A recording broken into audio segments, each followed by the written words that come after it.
في حب مصر. كتب الكاتب العظيم والمؤلف الذي ليس له مثيل في الوجود أبو آدم وحور كلمات في حب مصر، بقول فيها: بعد الصلاة على حبيبنا محمد خير الأنام وهدي البشرية، هنبدأ كلامنا عن جنة في أرضه كده بالبلدي وبالعامية، مهد الحضارة ومصنع الأبطال، قاهرة المعز الفاطمية، مصر الجميلة، مصر البديعة، على طول الظهر درة بهية، على مر الزمان فخر يا بلدي، يم العرب يا هاجر المصرية، واللي ما سألوش عن مصر، مصر التاريخ،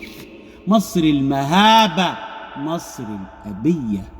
مصر يعني النيل، يعني الهرم، يعني السماحة في وشوش أهلها والحنية، وانت ماشي في ساعة عصاري ولا في مركب وعليها ساري، ولا شايف الخمسينة مع جارتك فيولا وجارك مينا، ولا حتى في رحلة سفاري، افرح انك مصري،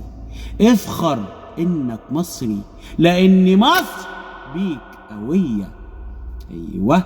مصر قوية بشعبها وبسماحة أهلها وبعطف ناسها على الغريب لما يدخل أرضها. مصر يعني الشموخ، يعني النبوغ، يعني العراقة، يعني الأصالة في العلوم، في الفنون، فيها حكمة وفيها علماء وفيها شيوخ، فيها خرشد وفيها خيرت، فيها نجاة وأحمد عدوية، فيها محفوظ وطه وحكيم، فيها السباعي وسومة وحليم، ولو فضلنا ظهر نتكلم من كتر الكلام هندوخ.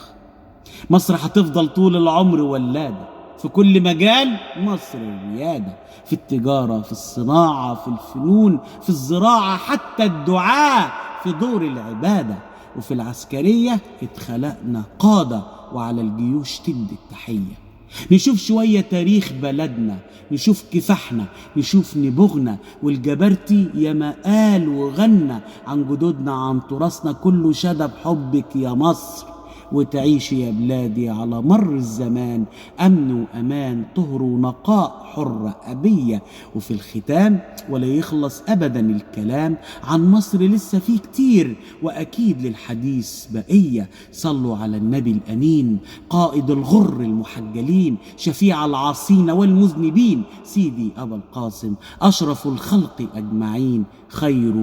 من وطئ البرية.